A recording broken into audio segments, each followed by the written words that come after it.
10টা বাজতেই আমাকে ফোন করবে, তুমি 3টের আশেপাশে চলে এসো। 6টা বাজতে কতক্ষণ বাকি আছে?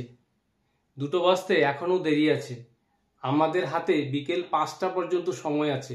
তো এই যে কথাগুলি আমরা ডেইলি লাইফে বলে থাকি, তো আজকের ক্লাসে এই কথাগুলিকে তোমরা কিভাবে ইংরেজিতে বলবে সেটা শিখিয়ে দিব। তো মনোযোগ সহকারে পুরো ক্লাসটি প্রথম থেকে শেষ পর্যন্ত দেখার চেষ্টা করবে। পুরো ক্লাসটি দেখার পর যদি ভালো লাগে অবশ্যই ভিডিওটিতে একটি লাইক, কমেন্ট এবং ভিডিওটি শেয়ার করতে ভুলবে না। তো যেই সেন্টেন্সগুলোর কথা আমি বললাম যে 10টা বাজতেই আমাকে ফোন করবে, দেরি করবে না, 10টা বাজতেই ফোন করবে, তো এই সেন্টেন্সটিকে আমরা কিভাবে ইংরেজিতে বলবো? তো ইম্পারেটিভ সেন্টেন্স শুরুতেই নিয়ে আসবো আমরা এখানে verb call. Call me as soon as it is 10 o'clock. Call me as soon as it is 10 o'clock. 10টা বাজতেই আমাকে ফোন করবে। তো এই সেন্টেন্সটাকে আমরা অন্যভাবে বলতে পারি কল মি রাইট অ্যাট 10, মানে ঠিক 10টায় আমাকে ফোন করবে। তো পরের সেন্টেন্স 3টার আশেপাশে আসো, মানে কেউ বলছিল আমাকে যে কখন আসবো, আমি বললাম 3টার আশেপাশে আসো। তো বিভিন্ন সময় আমরা কথাগুলোকে এভাবে বলে থাকি যে 3টার আশেপাশে, 4টার আশেপাশে। 3টার আশেপাশে অর্থাৎ সেটা 2:50 হতে পারে বা 2:45 হতে পারে। তো এরকমভাবে টাইমটাকে মেনশন না করে 3টার আশেপাশে আসো যদি আমরা এভাবে বলতে চাই, তো সেন্টেন্সটাকে আমরা কিভাবে বলবো? তো কাম অ্যারাউন্ড, কাম অ্যারাউন্ড 3 o'clock, 3টার আশেপাশে আসো। তো এই সেন্টেন্সকে ফলো করে এই জাতীয় যত সেন্টেন্স রয়েছে, 4টার আশেপাশে আসো, 5টার আশেপাশে আসো, আমরা সেন্টেন্সগুলো বলতে পারবো।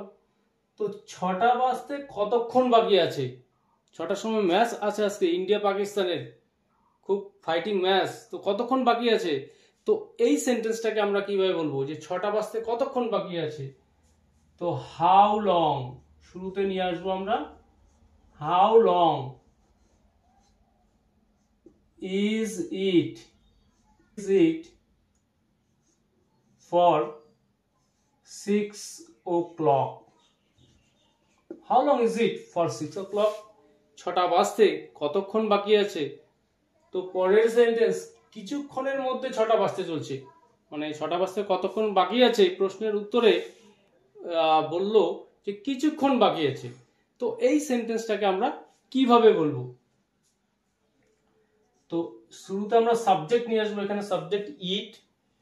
তো it is going to be 6 বা 6 o'clock, 6 PM, প্রয়োজন অনুসারে আমরা এখানে টাইমটাকে বলতে পারবো। তো it is going to be 6 in a little while. It is going to be 6 in a little while, মানে কিছুক্ষণের মধ্যে 6টা বাজতে চলছে। 6টা বাজতে দেরি আছে, তো যদি উত্তরটা আমরা এভাবে দেই যে 6টা বাজতে দেরি আছে, তো এই সেন্টেন্সটাকে আমরা কিভাবে বলবো? There is still time. There is still time for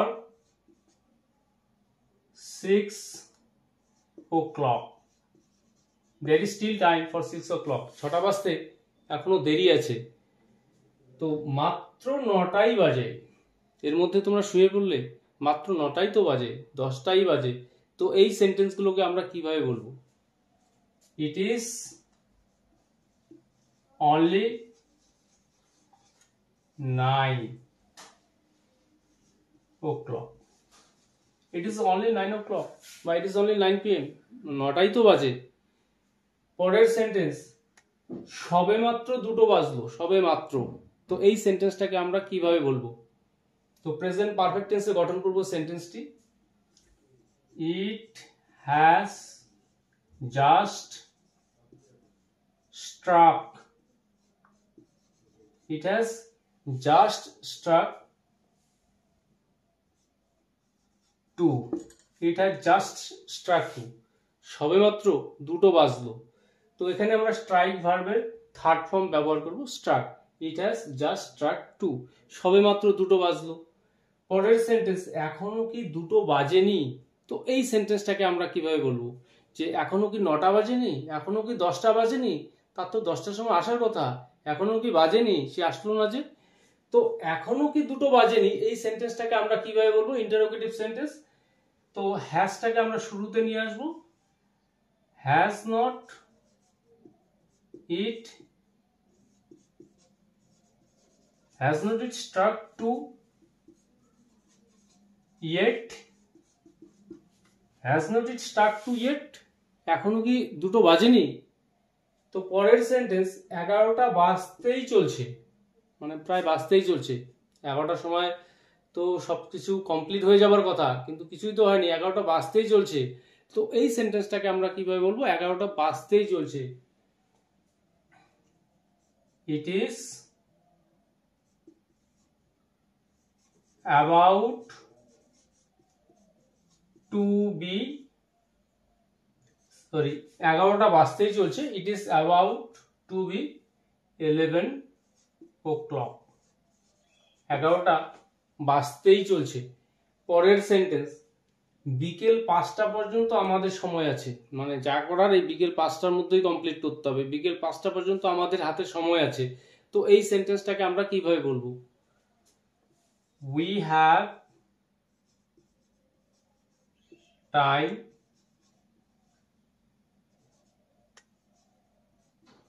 until 5 p.m. we have time until 5 p.m. মানে বিকেল 5টা পর্যন্তই আমাদের হাতে সময় আছে।